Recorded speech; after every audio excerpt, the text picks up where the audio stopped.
No need to whine, it's Whinypaluza. Have some wine and join us on the Whinypaluza podcast with Rebecca Greene. Welcome to the Whinypaluza podcast. I'm your host, Rebecca Greene. I'm a wife, mother of 3, and licensed clinical social worker. I also have 3 fur babies at home too. My passion has always been to help children and their families. I always dreamed of being a wife and a mother. Parents are always learning through their struggles, failures, and successes and joys. I am no stranger to this wild ride of parenting, and I know behind every great parent lies a team of supportive friends and family. I want to be part of your support system. I want you to know that you are not alone. We are in this parenting world together. Join me every week for insightful discussions with experts on parenting and marriage, as well as other parents who have found the secret to successes in parenthood. You'll learn tips and tricks to make life with your family better than ever. I hope you will follow along with me while we dive into what it takes to achieve a happy family. Hello, this is Rebecca Greene for the Whinypaluza podcast, and I'm so excited today.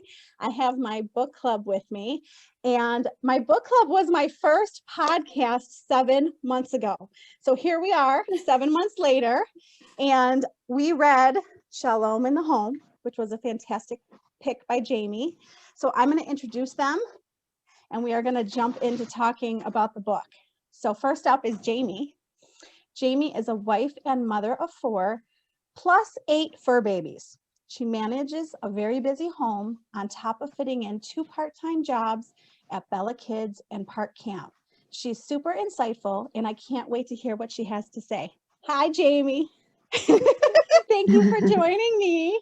Moving on to Kristen. She's a wife and mother of 2, hairstylist, avid reader, and organizational master. I'm sure she's organized her amazing thoughts on the book for us today. Hi, Kristen. Hi. I'm so excited. I'm such a dork. Last but not least, Tayton is a wife, mother of 2, and a fabulous project manager at Market Domination. She just happens to manage and produce my podcast. So this is a treat having her in front of the camera with me today. Thank you, Tayton.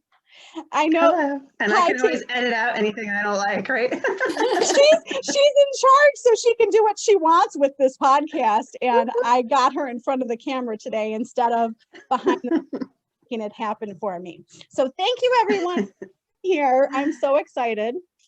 And I took so many notes that I don't even know how I'm going to answer my own questions, but I'm going to do my best. We'll help you. Yeah, I'm like, I don't even know what to say because there's so much to say, but let's jump into what did we learn? I'm just going to ask the general question. Anyone can start. What did you learn? I could start. I think the overall message in the book is it's a delicate balance between being a couple, a married couple, and having your family. It's easy to be a married couple when it's just you and there's no kids. Once you throw kids in the mix, it just throws everything off balance. And that's where the problems happen. And he had a lot of really insightful ways to help these people kind of rediscover what they had before. I mean, for some of the cases, obviously some of them, they ended up splitting up, but I think he really put a spotlight on trying to maintain your marriage while maintaining being a parent and having happy kids. So he did such a good job talking about marriage, and we all get lost in our daily lives and our busy lives. And I think that the first thing we forget about is our marriage. At least I do.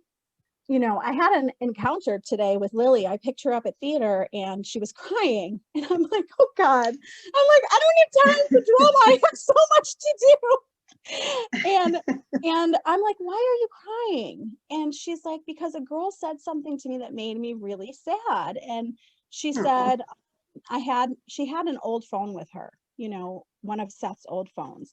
And the girl said to her, I can't believe you had a phone. I can't get a phone till I'm 12. Are your parents divorced? Oh, geez. And it upset her so much. And I said, but Lily, your parents are happily married. We're in love with each other. And she said, but you fight. And I said, yes, we fight. Aw. I said, yes, we fight, but do we kiss a lot? And she's like, yes. I'm like, do we hug a lot? And she said, yes. And I said, can you focus on that? And she said, okay, but can you fight less? Aw. And I'm like, do we really fight that much? I'm going to have to pay attention. But I think it's so important to show our kids that we're happily married. I mean, she's got such a distorted image that, you know, we were both cranky this morning. So maybe that's where she got that from. But I was like, wow, does my kid not know how happily married I am? I better work on that. I actually think the comment from her friend on divorce scared her, because she said she couldn't have a phone until she was 12, and she thought that she had a phone because her parents were divorced, and that would be the only reason why she could get a phone at this age. So that was just really the context of the statement. I have role played with Julia a lot over the years, my daughter, and you know, kids don't know how to necessarily take things or how to react right off the bat. So that is Sometimes you have to talk them through it, because our assumptions as adults, our perspective is totally different. So like from her point of view, she sees, I mean, I don't know how many of her friends have parents who are divorced, but my guess is it's probably more than what you and I had when we were growing up. So she doesn't know what the signs are of if a marriage is happy or not, or what's the divorce, like what should I be looking for? So yeah, poor Lily. I think, well, and you know, go ahead, Jamie. Oh, I was gonna touch on something that Lily said based on the book. Rabbi Shmuley actually talked about, you know, there are two different kinds of parents. Some, you know, parents fight and they have the passion and the, you know, anger and passion and, you know, a lot of talk and disagreement, but they're at least talking and they're very, very passionate, versus the people who just go to their separate corners and they decide to not address the problem or not continue the fight. They've become dispassionate. And I think, you know, they're two different, very different platforms of how marriages work. Very true. Yeah. And it can be healthy. I personally think it can be healthy for your kids to see you having some kind of discourse about something, not like raging, screaming fights, but you should show them a healthy example of having a disagreement and a discussion with someone, and then showing that just because you disagree on something doesn't mean you can't get along, and it's not the end of your relationship, whether it's a friend or a coworker or a spouse. One of my questions to you, and I totally agree with you, what did you disagree with? And what I disagreed with, the only line that I disagreed with in the book, like I'm sure there's more, but like Tayton just touched on it. He said, don't fight in front of your kids. And I was like, red flag, red flag. I was like, I don't agree with that at all. And I don't, we should scream in front of our kids, but I think we should show them how to, like Tayton said, have a healthy disagreement and how to resolve it. Right? I know, she's laughing. I know. Do you think you should fight in front of your kids though? Well, it depends on the kind of fight. I mean, I think that you should, you know, that he said, always be respectful. You know, don't disrespect your wife in front of your kids. That was one of the major components of his advice for parents. I think they need to see that people can have different views. People can talk out their views. The kind of argument that you, not argument, but like the bullet pointed arguments that you might use to support your views, and how there's a resolution. Because if you hide every adult thing, I mean, it would, I guess it really truly depends on the topic. But if you hide every adult thing that you're discussing and take it behind closed doors, you know, I think there's more fear in what you don't see behind closed doors. Kids need to learn how to be not combative, but they need to learn how to be engaged in a respectful argument or a disagreement, or they need to know the rules of engagement. Like, oh, we don't go there. We don't use that language, or we don't call names, or there's certain things you just don't do. We don't punch walls. Right. There's certain things you just don't do, and they have to learn those rules of engagement. And as we've known, kids model parents' behavior. They need to have a healthy role model of how you behave, even if it's in discord or in a disagreement, you know, situation. I think fighting in front of children is actually somewhat not controllable in the heat of the moment, and words are gonna fly, pots and pans might fly. No, pots and pans. Just kidding. The Italian in you. Only in the No cartoons. Italian. But I do think that kids are definitely going to see parents fight. And, you know, he touched on one of the book on how you react to things. And I going back to what we learned from the book, I'm learning to try to not pounce so much and try and listen more and definitely say like, oh, I'm sorry, more sincerely instead of sorry and walk away. Oh boy. I love it. As you roll your eyes. Oh my God. Marriage is, I think it's a testament of, you know, your loyalty and faith to one another. But I also think that, you know, not every day is perfect. And, you know, we don't even know how stressed out our spouses are. We don't know what kind of day they had. A lot of comments basically come from just different scenarios that have nothing to do with you. So it's just hard to determine, are you mad at me or are you mad at something else? You know? Yeah. Yeah. Very true. Yeah. Well, and I think the other big part of it is the communication style. So just continuing to communicate, even if it's not something that we want to talk about, you have to be able to communicate. And especially if it's a topic or with a family member that you have a rift with, you just have to be able to look at that and find a way to have a resolution because it's affecting you deeper down than you think. Like the example with the couple that had the 2 children, and he had a problem with his father, and deep down, he just didn't resolve issues that he had with his father. And his wife wasn't going to broach the subject. He was a child who had been adopted, and he just felt that there was a lot of disconnect between his father for the last 20 years. And people need those types of resolutions, and not everyone wants to come to the table. And I think it says something about your adult behavior and your maturity to be able to say, okay, well, this person's intervening for a reason, and they're asking for you and you to come together to find a resolution or to even have a healthy engagement. And a lot of people don't want to do that. We don't even have enough mediators in our regular society to be able to work with one another, even in a workplace or in the government or in our own neighborhoods. People need to learn how to conduct themselves within the rules of engagement, whether it's in a family or a workplace, professionally, you know, in any kind of setting. And that's how it's like a trickle-down effect. So if things aren't happening well from grandma and grandpa, you know, they're going to go down to the children and then the children's children. And it's like learned behavior. And we need to somehow find a way to break the pattern and break the cycle of abuse or disconnect, or people who retreat within themselves so they aren't able to make those connections in their homes. He did such a good job finding the generational patterns and where it stemmed from and why someone was acting how they were acting. He was such a good detective. Yeah. He really figured things out with each family that he worked with. So I really liked that.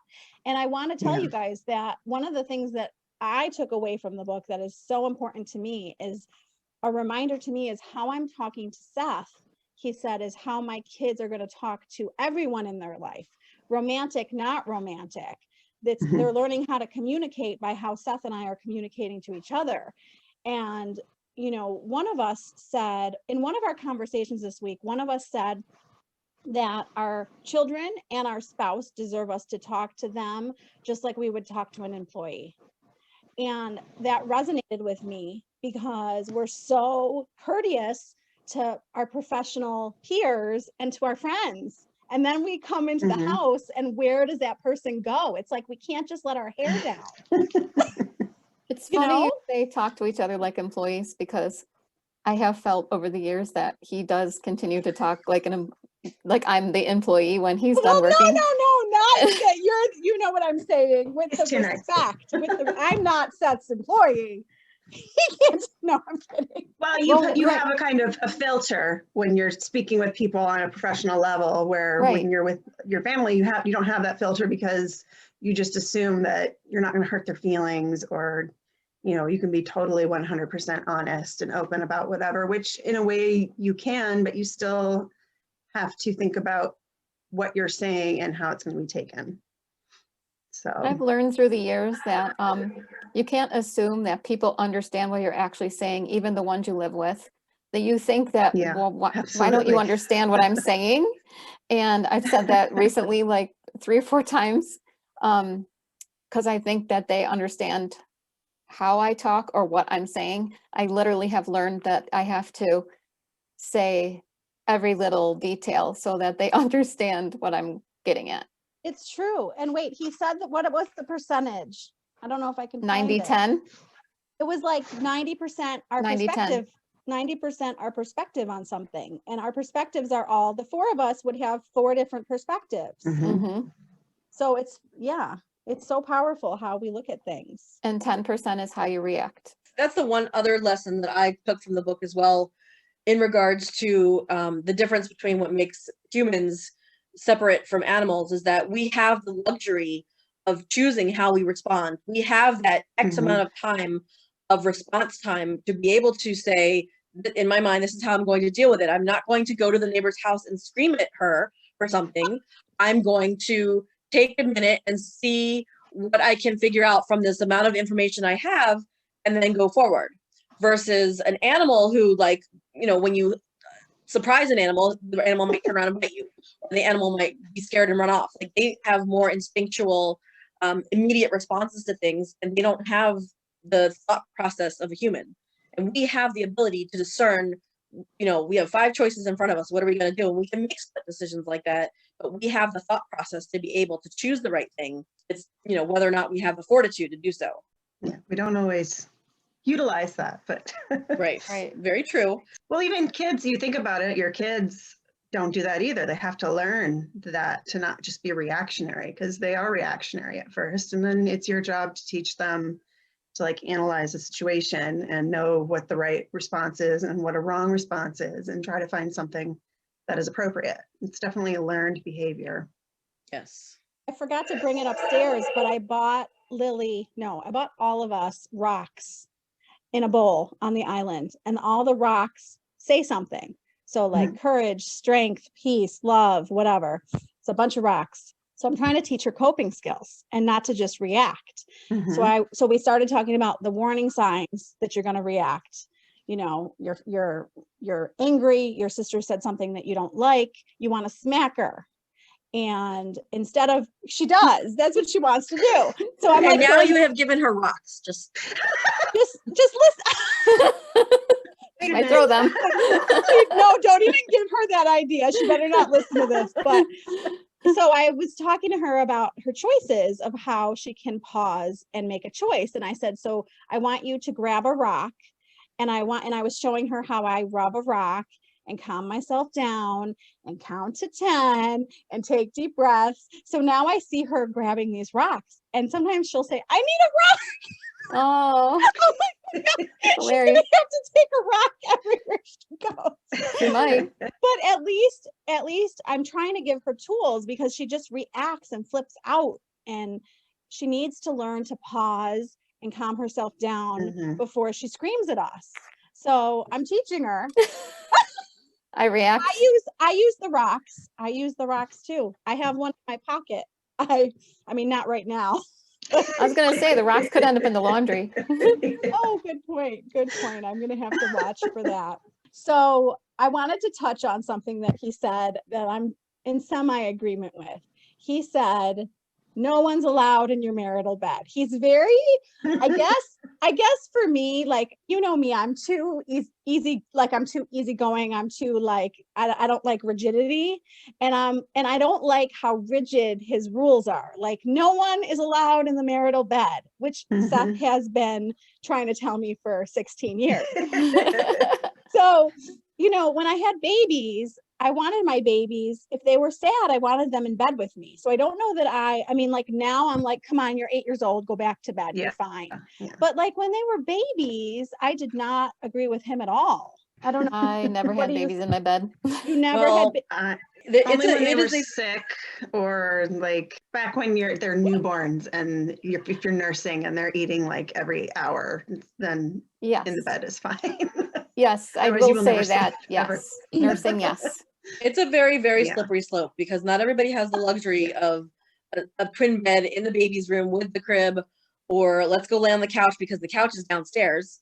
the bed is just generally where the mother is and the child is somewhere nearby. And especially with the nursing, men and women just have to kind of maybe use their own common sense for boundaries. We used to have a 3-year-old who would run down the hall in the middle of the night because she was scared and sleep in our bed. And I would literally wake up and be like, there's a kid between us. Like, I had no idea.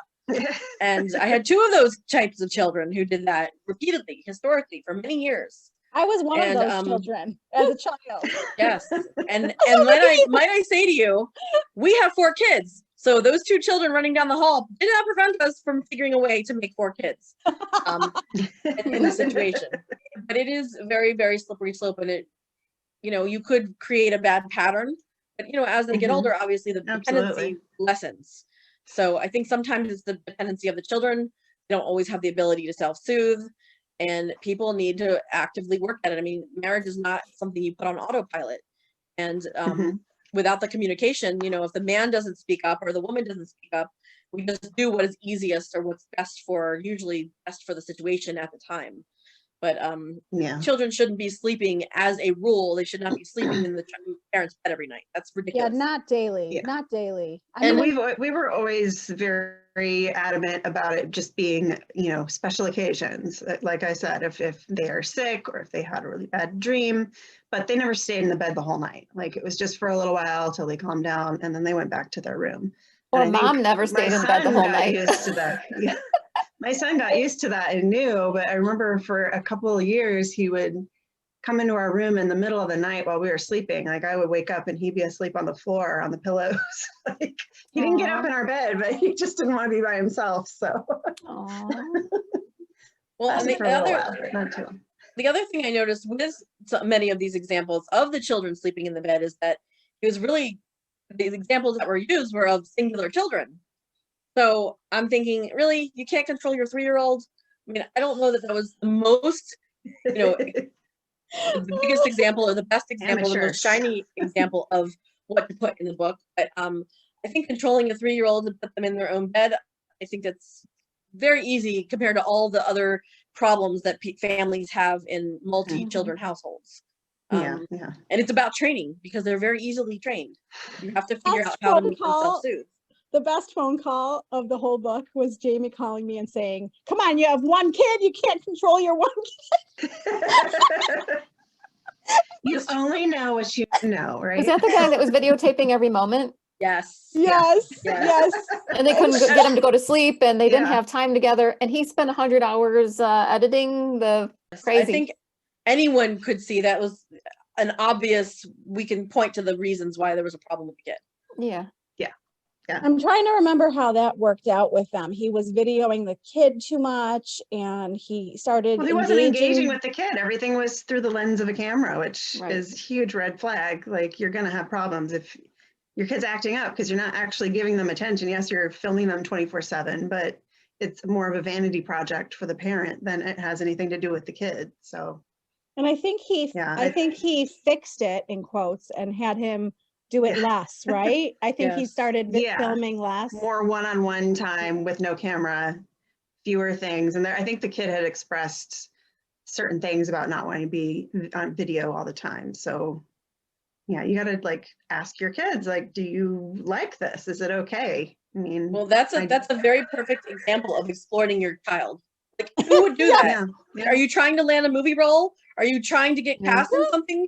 To me, and that is a primary example of he had his own issues in his own mind of these fears of his kid would reject him one day or the moment would end and he had to document and categorize every single moment and all these lead-ups to. And he was probably getting his needs met. Didn't he have a ton of followers? He probably felt. Yeah, I think it was a social media thing. Yeah, it was attention seeking and validated and.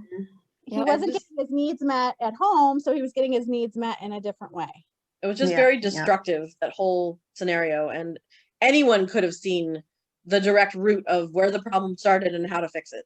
But, the one fix that they did for that couple was to show them that they put them on a date together and their rule was not to talk about the kid.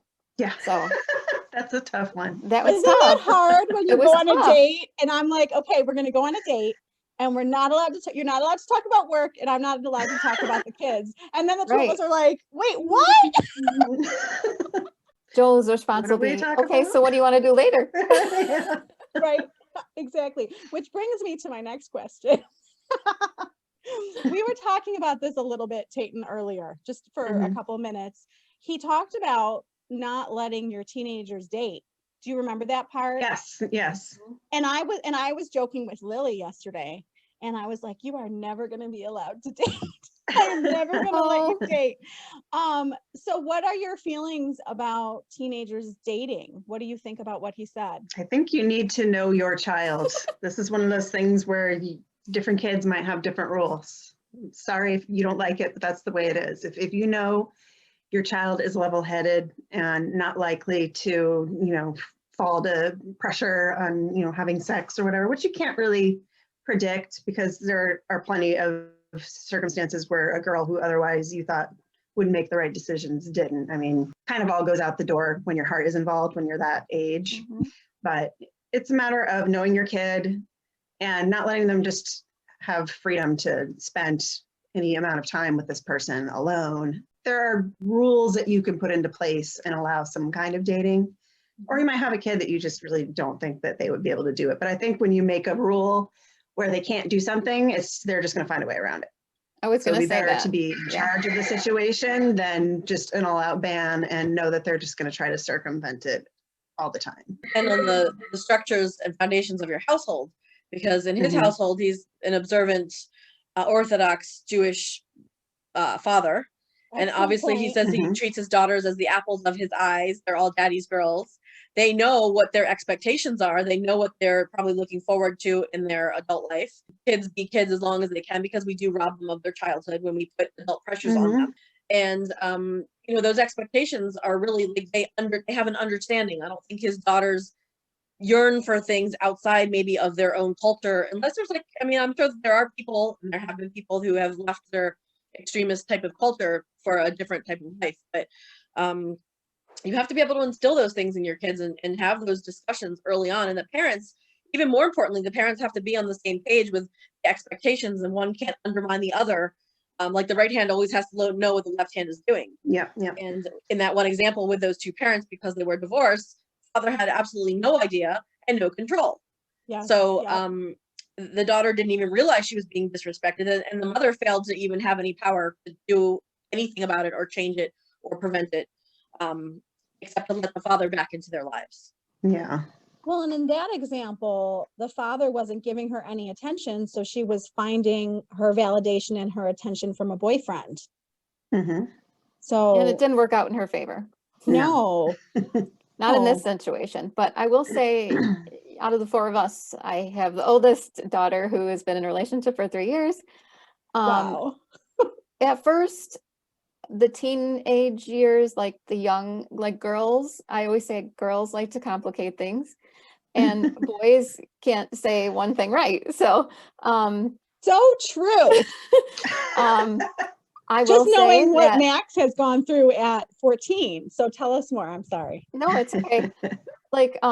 So in the beginning, they go on group dates because girls are too nervous to be alone with boys. So it is a lot of group dating, not anymore with the pandemic, but in general, they tend to go on group dates and hang out and kind of steer towards, okay, I can hold his hand in this group, or, I can kind of give him a hug or snuggle into him in this group. It just kind of keeps getting, like a little bit closer and closer, like baby steps. And then they finally find the courage to be alone together. Parents in this situation can totally control the situation by having them at their own house. You get to sit in this living room, use as your TV. What would you like for a snack? Yeah. So, I mean, until they discover the basement. You're not going in your rooms, you're not closing doors. Exactly. Until you feel comfortable with this boy dating your daughter and taking her out in a car and driving and going wherever the road leads, you have to know this boy that they date. Yeah. And her first relationship, correct?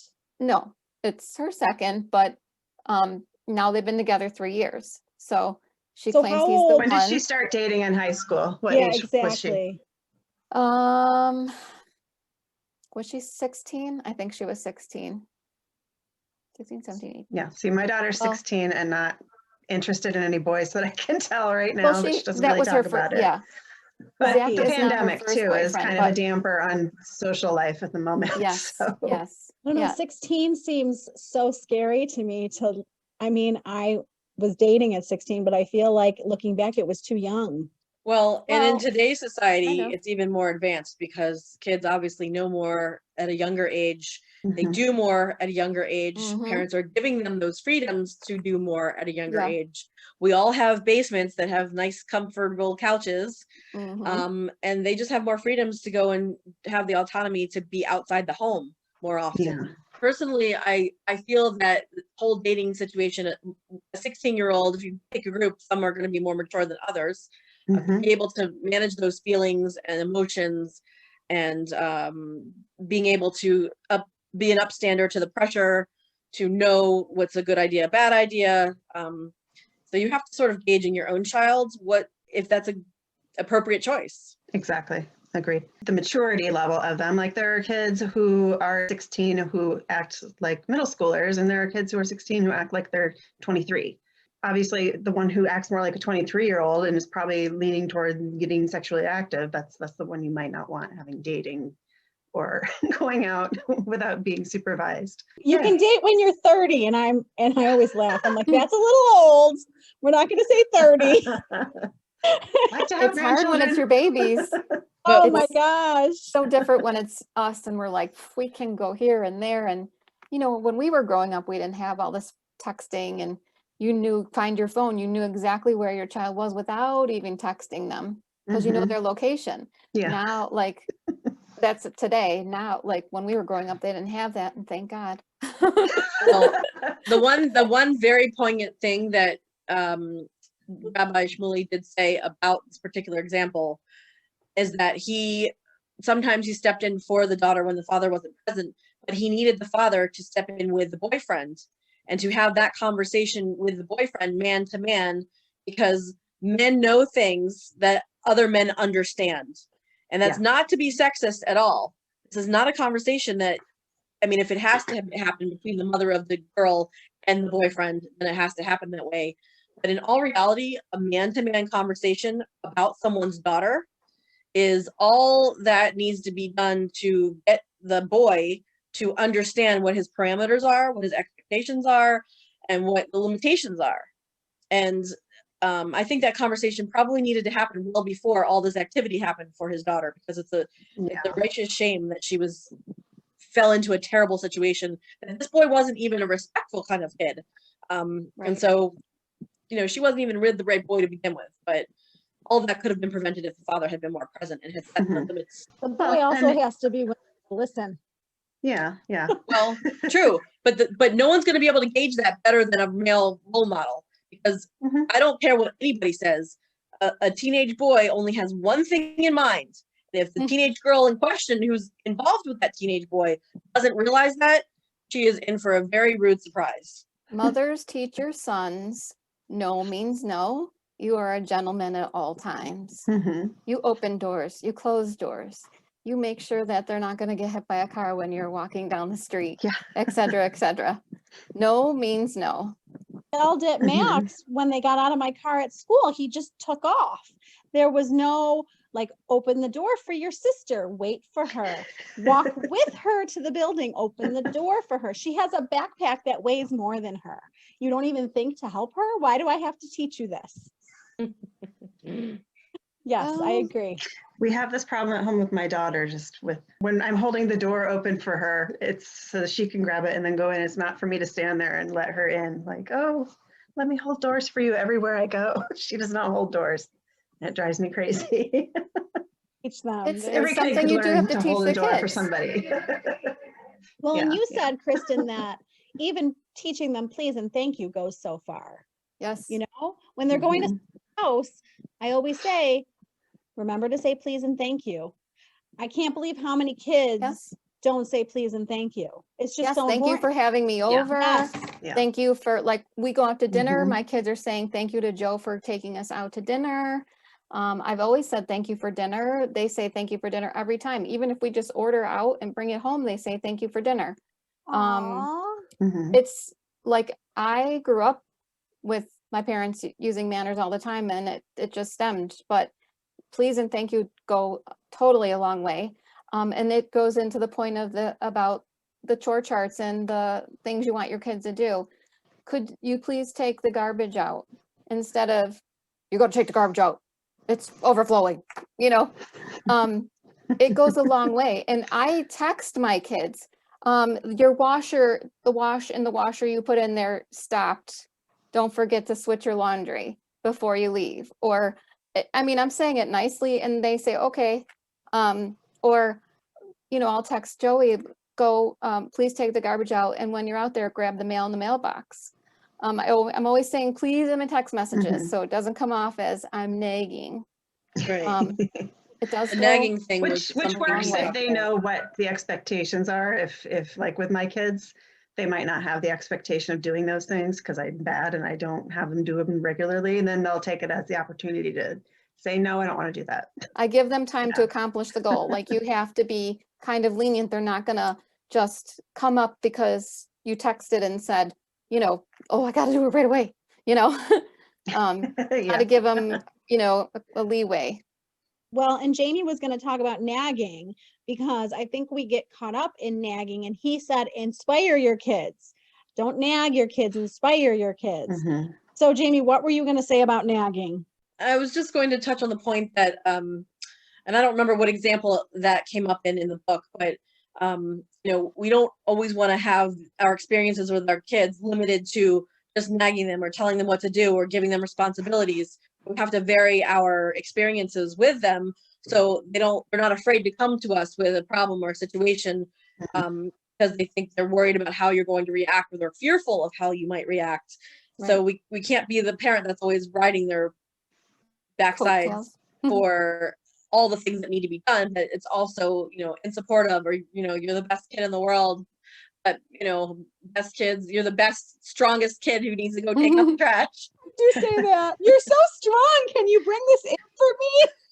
Yes, and like your legs are so much faster than mine. Can you bring mommy a water? Like, I love that. So you really kind of have to build them up before you start nagging them about all the little tiny tidbits of chores they have to do. Well, and he was like, if you say you did such a great job putting your sock in the hamper, then they're going to want to put more socks in the hamper. Right. Yes. But that only works for younger children. Like when you're dealing with middle schoolers, especially boys, I don't know, maybe girls too, but it's just an eye roll. And you have to be very selective of how you phrase things because it's either you're being mean and nagging or oh my God, you're being so cringy. Why are you talking to me like this? Why don't you compliment me like, oh, I put away a sock, you know, a little bit different. Well, and I will say something. I will say something like, I loved that you brought your hamper down for me. It makes my life so much easier. I would appreciate if you would keep doing that when you want your laundry done, because Max will be like, I have no pajama pants. And I'm like, well, first of all, you need to learn how to use the washing machine. That's coming. And you're stronger than me. Bring the hamper down. See, and that's more like an age appropriate compliment where you're not just being like making a big deal out of something that's really small, where like, oh, you're so strong, you picked up a sock, like kind of. That would work with Lily, trust me. It makes things so much easier when you do X. Like, that's great, thank you. I tend to be sarcastic with an adult when they do something. Yeah. I tend to be sarcastic and answer questions with the questions. Where are my pants? Where do you think you find your pants? In the laundry room or in your hamper or in your own room? It's so funny. Where do you think you find your pants? Well, and he also said something, I think that I forget sometimes, something so basic that we want to enjoy them and have fun with them and want them to be around us. And if we're cranky and nagging and annoying, Lily's like, you're so annoying. And I'm like, why do you even think you can say that to me? But we want to be fun and we want them to enjoy us so that when they grow up and they're not even here, they want to come home and see us. And I thought that was a really good point that he made. I'm always singing little songs, and Julia's like, how long are you going to sing for? My Totally whole fix family that. just makes fun of me because apparently I hum all the time now. So now they just make fun of me. Mom, you're always. Yeah. I can't help it. That's so nice, though, that means they have a happy mother who is Yeah. singing and humming, and I'll be You know dancing something's in the wrong if I'm not kitchen. humming. hmm Jamie's like, you're all nuts. No, you should. I am the queen of silly songs. I started making a list recently of all the silly songs that we sing, and that I've Aw, purely made up that are nonsensical with words that aren't even English. I love it. I have them all. I will and can sing them all to you at some point. I today. feel that I would love to hear it. you know how cats use their claws to get out their energy, like on the cat tower, like Yes. the scratching post. That is sort of how it's just a release. It's just a release for me. I'm a creative person. I don't have as many creative things as I'd like, but it's a release for me as opposed to some of the other destructive behaviors. Singing is totally appropriate. So, Oh, I thought you meant you were scratching at the cat post with the cats. well, I would ruin my gorgeous nails if I did that. But Tell them me, I about- think tell them- Oh, go ahead, Tate. Go I ahead, think the Tate. humming is just a way to use up that activity in my brain. So Yes. if I'm not humming, I'm thinking about things or maybe talking a lot. And so humming just like is a brain activity for me that takes place of that. And it helps to like relax me a bit, I guess. But there's a reason, I'm sure. There is. I'm gonna have to research it. I always have Well- a song in my head. Well, Always. you use music, Kristen, and Tayton, you talk about how you get overstimulated. So I wonder if that helps Mhm. you. Yeah, I'm sure that's something to do with it. I was a cheerleader and I still have cheers that go off in my head. It's hysterical. I will just start randomly doing a cheer in the kitchen, and the kids literally put their hands in their head like, is she cheering?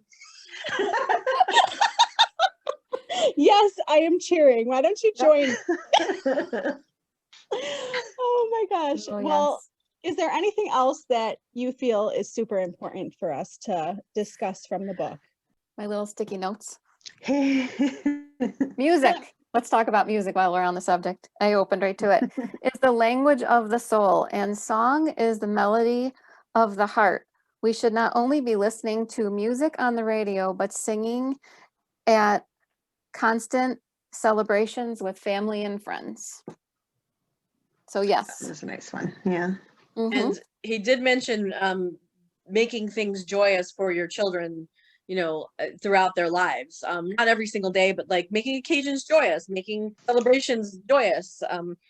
Finding ways to implement joy into their days. And so whether it's a sing-along or concerts or a way to connect, I think those are all really valid, family activities. Yeah. I think it's especially challenging right now too, because we can't go out and do those things that we might make a joyful occasion like we would before.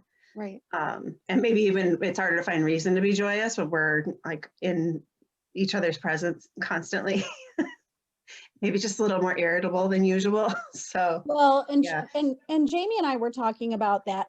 Sometimes we feel like we're always with them, but we're Mhm. not really spending quality time with them. Exactly. So I'm Yeah. trying to be like, okay, let's actually do something together. We're just all doing something different in the house. We're not spending time together. Mhm. But I found the thing, Kristen, 10% what happens to us, 90% how we react. Yeah. That was the quote Yep. that I liked. I'm I sorry. had that one Yeah. labeled too. Someone saying something. I didn't mean to interrupt you. No, that's fine. I do remember that quote. I've heard that a lot, actually. 10%. Yeah, I'm not going to repeat it now, but I've heard about it. It's great because Reaction it gives yeah. us control. It just gives us control that we're in Yeah. control of how we react to things. One of the things you were talking about with the spending time with them, creating joy, and then just spending time with them, the difference between the two. I don't remember what the couple's name was, but one of them, the woman watched TV like for hours and hours and hours. She would go in her room. I'm like, hi, I do that at night too. Past like once dinner's done and I've cleaned up, I usually just go in my room and that's it. I'm in there for the night and everyone goes and does their own thing. Now my kids are older and they are naturally going to want to do that. They want to go do their own thing. They don't want to hang out with mom and dad. But I think that made me realize that maybe I need to force that a little bit more, maybe have a few more game nights or movie nights that we haven't really done that much since we've all been home. My husband goes off to work now. My daughter is at school 5 days a week. So we're not where we were back in spring, where we literally were all home all the time. So I think we need to ease back into that. Like, we're not finding those special moments and spending family time together doing fun things where we're not nagging each other or, annoying people. So that was one of the things that that I looked at and thought I could do better, which is not always retreating, because it's kind of become this survival tactic where you just retreat to be by yourself for a little while. And then that time just kind of expands and expands and expands. And it's not always a good thing. So that was one of the chapters that I reflected on a little more than the others. Mm-hmm. It's okay to be sad, but you can't let the kids see you that sad all the time. It brings them down and makes them sad as well. Fun is the key. Mm-hmm. He was referring to the lady with the sweater after her husband died in that accident. It's hard, I'm sure, to, and I don't want to get too much into grief because that's a sad topic, but I'm sure it's, devastating. And that was something I think that she was holding dear to her heart, yet you don't realize the significance of it and what it keeps bringing up. And to try and get yourself to turn that key and have fun is, a big step. Well, it's breaking that cycle of where she was traumatizing herself over and over again every single night. You do certain things to survive at one point, and I think overall it relates to that story where she went through this trauma. But I think all of us as parents can remember, in the early days, we do certain things out of survival mode, whether, it's a screaming baby that doesn't sleep, you learn to cope with it in certain ways. And it's a matter of adjusting as things change. Sometimes people don't make those adjustments, and that coping mechanism isn't really appropriate anymore. And so you need to be cognizant of when it's time to move on from that mechanism and re-engage again. I did like how I think from a third party perspective, he was able to see how the mother was coping, and with all the pictures and with that sweater, that was like a really huge symbol of his last moment on earth. And I had even thought, like, I had this premonition of what she should do with the sweater, and planting it with a tree. I would have used it around the ball root of the tree and put it in the ground to have it create new life, or to, water it and let it grow, or plant flowers in addition to the tree, something to make it more memorable, but to not have it be a focus of something, a box in your closet type of thing. That's very dark. And I think that she didn't realize it because she was living it. So, in those kinds of situations, I mean, we all know grief, but none of us, spousal grief is a huge one, especially when you have young children. Yeah. And she was just unable to see past all of that. Which it's easy to make judgments on that situation when it hasn't happened to you. I can't imagine what that must be like. I can see how she would get to that point. But yeah, holding on to something that was so, like, almost gruesome and morbid, because I don't know if she felt like this guilt or why she felt the need to hold on to something like that rather than good memories. I think it's survivor's it was an guilt. interesting one. Yeah, it was a very interesting one, I thought. Well, she may have felt like it was his sweater and it was giving her comfort, in quotes, when it was really causing more stress to her than she realized. Yeah. She understood, and he did such a good job with her. And if I remember this correctly, because it was chapter 1 a long time ago, he had the kids talk to her about how they want her to move on. They want her to have a relationship. They want her to be happy. And I was impressed. He did such a good job with her. He really did. Yeah. The other overall thing that struck me about the book was really how he talked to people and how he dealt with people, and he made them see things that they wouldn't normally have seen. But because he was willing to go to the depths of, this is not just a problem of there's too much TV. It's not just a problem of you don't put your kid to bed in his bed at the right time in the night, with a like a what do you call it, like a step-by-step kind of program. It wasn't that they were necessarily parenting badly. It was more about what's living deep inside of you, the parents, that's preventing you from letting go of something or from doing something a different way to see what kind of different response you get. He really dove deep into their psyches or into their past, or was willing to go beyond what the obvious answer might have been to the troubles these families were having. And I, especially when he like lived with them for a week, I thought that was a very hands-on approach, which obviously regular therapists just don't do. And wouldn't it be nice to be in a situation where you had someone talking in your ear telling you, that's not right. Let's try that again. Why don't you say this instead? Yes. Kind of nice. I have that voice in my head. It's called the therapist brain, and I don't always listen to it, let me tell you. Probably not easy to turn off either. Well, and and Seth uses the line on me. It's a joke between us. My fabulous supervisor was Maria. And I used to tell Seth about my conversations with her. So every so often, he's such a pain when he does this. He'll say, well, what would Maria say? Or she would not approve of this. And I'm like, seriously? You're bringing Maria into this? Leave her out of it. One day you'll just have to call her and we'll see what Maria has to say. Yeah. Pick up the phone.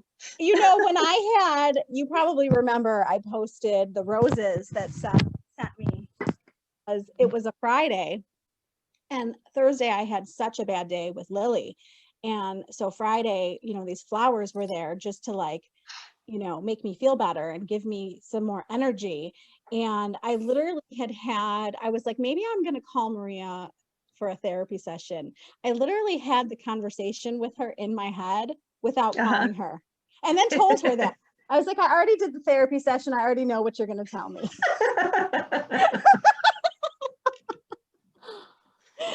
Oh my gosh. Well, I think that hopefully we helped people with sharing some awesome points from the book. I think it was a fabulous book. I think that it had excellent reminders for me. I think we touched on most of the stuff, and I just appreciate all of you doing this with me today. So thank you so much. Thank you. Thank and you good for book choice, inviting Jamie. us. Thank you you for for inviting us having me. on to share our opinions and beliefs with you. I appreciate it. So this is Rebecca Greene reminding everyone to spend every day laughing, learning, and loving. Thank you for tuning in to the Whinypaluza podcast. If you like what you heard, please be sure to subscribe